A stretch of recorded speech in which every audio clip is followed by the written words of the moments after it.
നമസ്കാരം.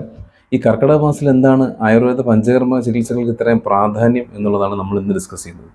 ആയുർവേദ ശാസ്ത്രപ്രകാരം മൊത്തം 6 സീസൺസ് അല്ലെങ്കിൽ 6 ഋതുക്കളാണ് ഒരു വർഷത്തിലുള്ളത്.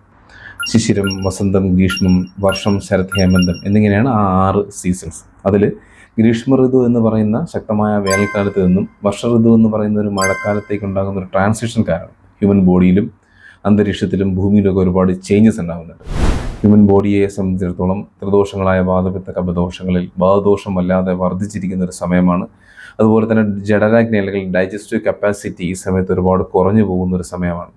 അതുപോലെ ഇമ്മ്യൂണിറ്റി പവർ അല്ലെങ്കിൽ രോഗപ്രതിരോധ ശേഷി കുറഞ്ഞു പോകുന്നൊരു സമയം, ഹ്യൂമൻ ബോഡിയുടെ സ്ട്രെങ്ത് അല്ലെങ്കിൽ ബലം നശിച്ചു പോകുന്നൊരു സമയമാണ്.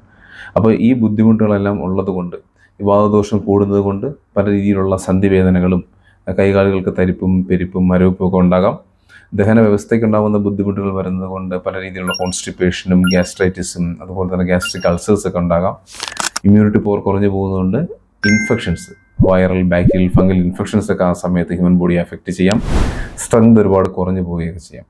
ഇതെല്ലാം ഒന്ന് കറക്റ്റ് ചെയ്ത് കൊണ്ടുവരാനാണ് പല ചികിത്സകളായിട്ടുള്ള അഭ്യംഗം, പിഴിച്ചിൽ, അതുപോലെ ഇലക്കിഴി, ഞവരക്കിഴി, ധാരകളായിട്ടുള്ള തക്രധാര, തൈലധാര, അതുപോലുള്ള ചികിത്സകൾ ചെയ്യണമെന്ന് പറയുന്നത്. അതുപോലെ തന്നെ ഔഷധങ്ങളിട്ട് കാച്ചിയിട്ടുള്ള ഔഷധക്കഞ്ഞി അഥവാ കർക്കിടക കഞ്ഞിയും ഈ സമയത്ത് സേവിക്കുന്നതുകൊണ്ട് ദോഷങ്ങൾ കൃത്യമായിട്ട് സന്തുലിതാവസ്ഥയിലേക്ക് വരികയും ദഹന വ്യവസ്ഥയ്ക്ക് ദഹനശേഷി നന്നായി ഇമ്പ്രൂവ് ചെയ്യുകയും രോഗപ്രതിരോധ ശേഷി ഇമ്പ്രൂവ് ചെയ്യുകയും ഹ്യൂമൻ ബോഡിയുടെ സ്ട്രെങ്ത് ഇമ്പ്രൂവ് ചെയ്യുകയും ചെയ്യാം.